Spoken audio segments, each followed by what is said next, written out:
What if I could show you a way that you could use the powers of ChatGPT and AI with other tools as well to increase the retention, the learning, the memorization that your employees have for important procedures, for important ways of dealing with customers? Your standard operating procedures can be facilitated, and at the same time, they're having fun doing it. And you can learn details of things you might want to do. I've got a little secret I want to share with you in this video. It's going to make it well worth your time. You want to stay with us all the way through on this one because it's going to show you how you can do this, how I'm using it right now, and we're going to have some fun with it. And the way we can do that is by tapping into the power of ChatGPT's Study and Learn and other tools as well. Hi, I'm Terry Brock with Stark Raving Entrepreneurs, and we help businesses and entrepreneurs like you to achieve the goals they want. We're using tools like this. I'm going to show you exactly what to do. Like, for instance, what if I said, what is the capital of Illinois? And you said, well, let's see, I think it might be Chicago.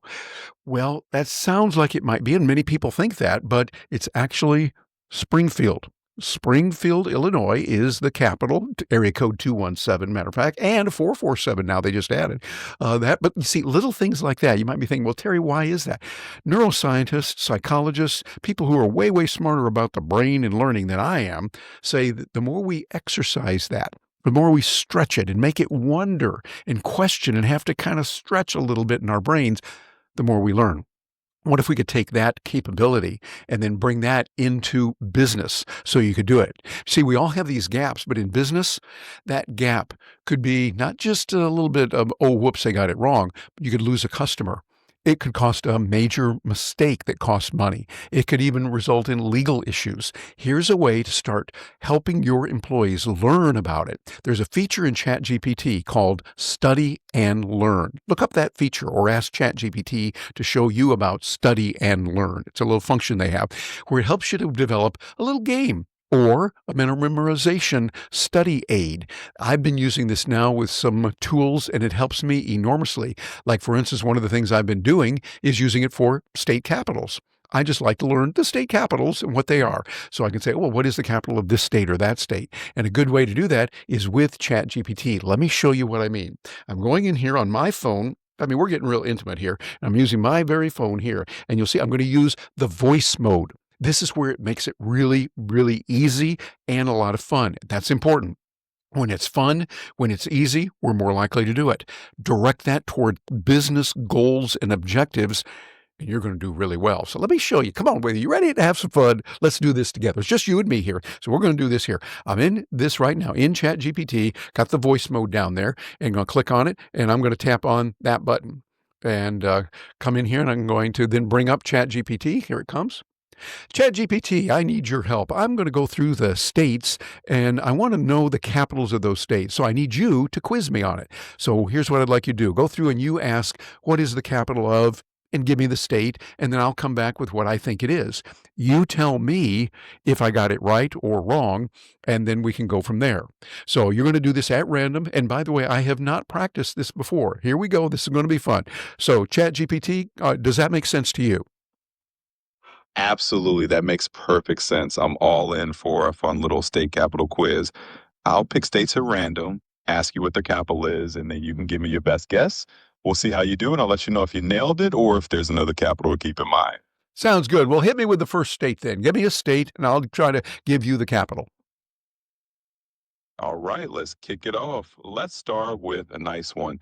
What is the capital of Kentucky? Let's see what Kentucky. you got. Kentucky. Oh, that's a different one. Some might think that it's Louisville, but it's not Louisville.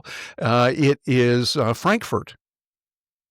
You got it exactly right. It is indeed Frankfurt and not Louisville. Nicely done. Let's keep going with the next one. Okay, what's the next state? All right, let's roll right into the next one. How about this? What is the capital of Oregon? The capital of Oregon. Well, some might think that it's Portland, but it's not. It is Salem, Oregon. Yep, you're absolutely right again. It is Salem, not Portland. You're 2 for 2. Let's keep going and see if we can stump you. Okay, what's the next one? All right, let's do it. Next up, let's see if you can tell me the capital of Illinois. Let's Oh, see if you get that right? Yeah, well, now the capital of Illinois, some think that might be Chicago, where you have the 312 area code along with a few others too. But no, no, no, no. It is Springfield, which is a 217. And I think they just recently added 447. Is that correct? You are spot on. It is Springfield, Illinois, and you're absolutely right about the area codes too. They do have 217 and they recently added 447. So you're totally nailing it. Let's keep this quiz rolling. Well, thank you. I appreciate it. We're going to put time out for right now, but ChatGPT, we really appreciate your help on this. Thank you, sir. You're so welcome. I'm glad we could have some fun with it. And anytime you want to jump back into more quizzes or anything else, just let me know. All right. There we go. Well, you see, the capabilities of this are pretty amazing because you might think, well, why would I do that with state capitals? What is it? Well, it's a way to do push ups mentally. We know that doing push ups, setups, and things that are approved by your medical authority, someone who knows a whole lot more about this than I do, you can learn a lot and you can gain a lot that way. So, what we want to do is we want to find what we can do and then turn that into business.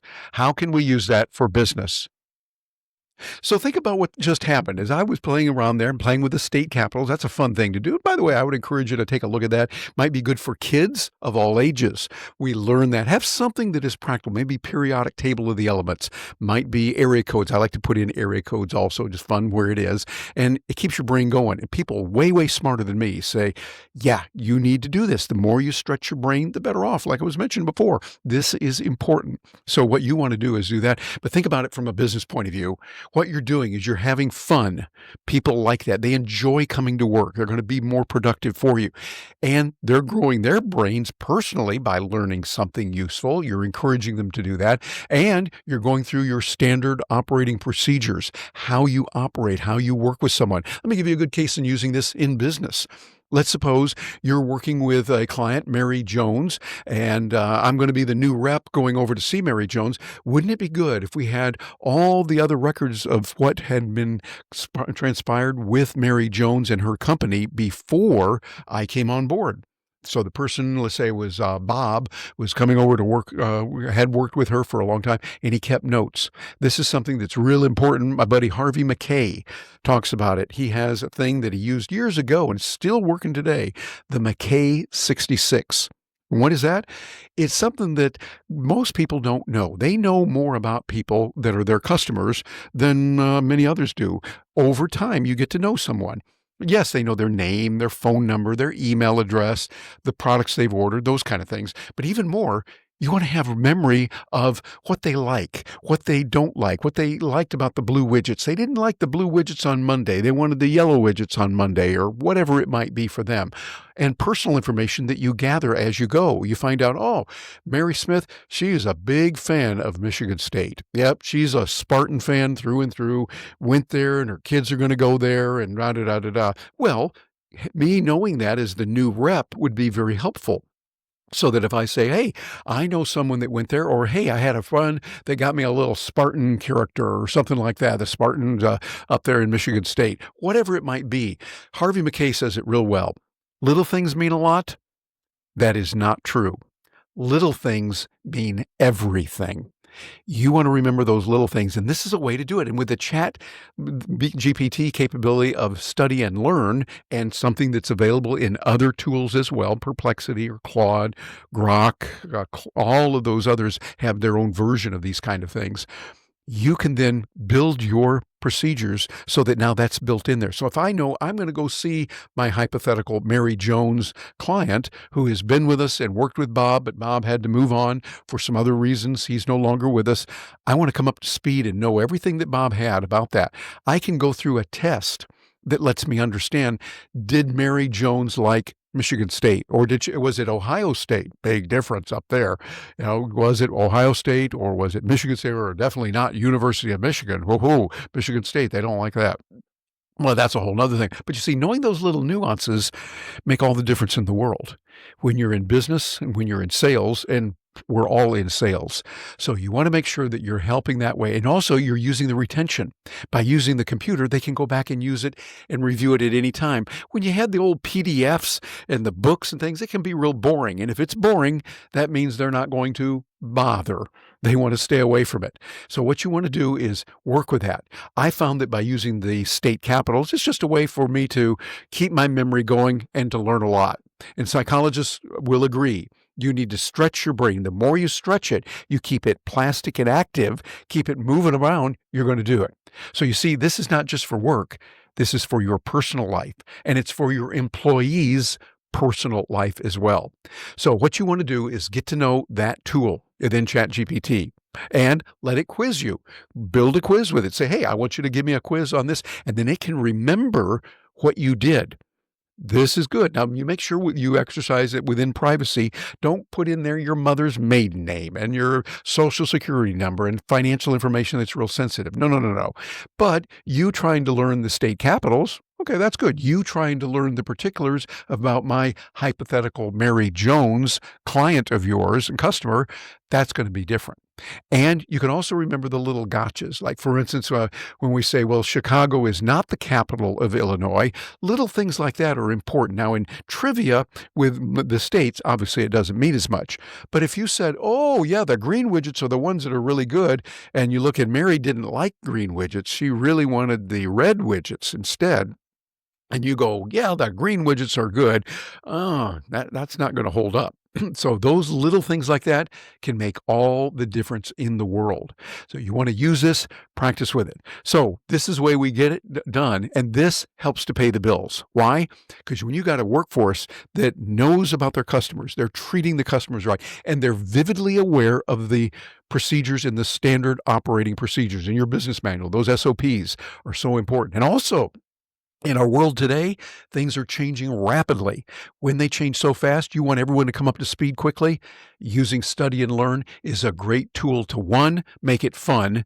That means they're more likely to do it. Number two, make sure they're repeating it. And number three, they feel comfortable with it. Because here's a procedure I like to put in there.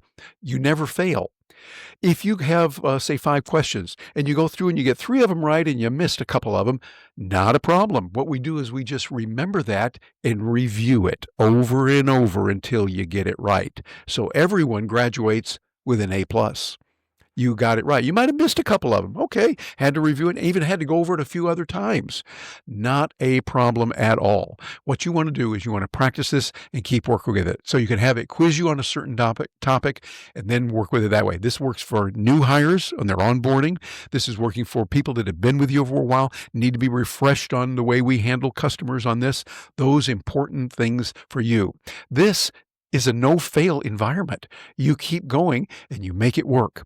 And by the way, another real good thing about it, as psychologists and the neurologists and the wonderful medical people that are out there tell us, the more you stretch your brain, the more you use it, the better off you're going to be. You're going to be able to say, okay, this is how we do it, and you can do that. And by the way, speaking of that, we've got something for you here at Stark Raving Entrepreneurs that can help you. Now, this is not the time to turn out. I got a good gift for you coming up here. So hang in there with me. First of all, like this one on YouTube. If you're watching this on another format, we'd love you to just share this with others. Let them know about it. A lot of people can use this. They will thank you for doing it. And then subscribe to this. That would mean the world to us. If you could subscribe here, let us know that you really like it and we're there with you. And we've got a gift for you. Things are changing real rapidly, so we put together an ongoing training course called AI Tools for the number 4 for biz, AITools4biz.com. And we give you the examples of how to use these tools, how to use them, and to watch some videos that can help you with that. This is our gift to you. There's no charge. Yeah, you get on our mailing list. If you don't want to be on there, you can bounce off as well, but you're on there and you get a chance to be part of it. So I want you to think about how you can use this and drop me a note. Let me know, what do you think of this study and learn capability? It's got some real great capabilities. Are you using it? What are your thoughts on putting it together? And we'll look forward to hearing from you. And got another video you want to see. This one is about how you can use video and use audio and another means. We've been getting a lot of real favorable notices about this, and we want to help you with it. I'm Terry Brock, Virginia Carr, and all of us here at Stark Raving Entrepreneurs. Thank you very much for joining us today.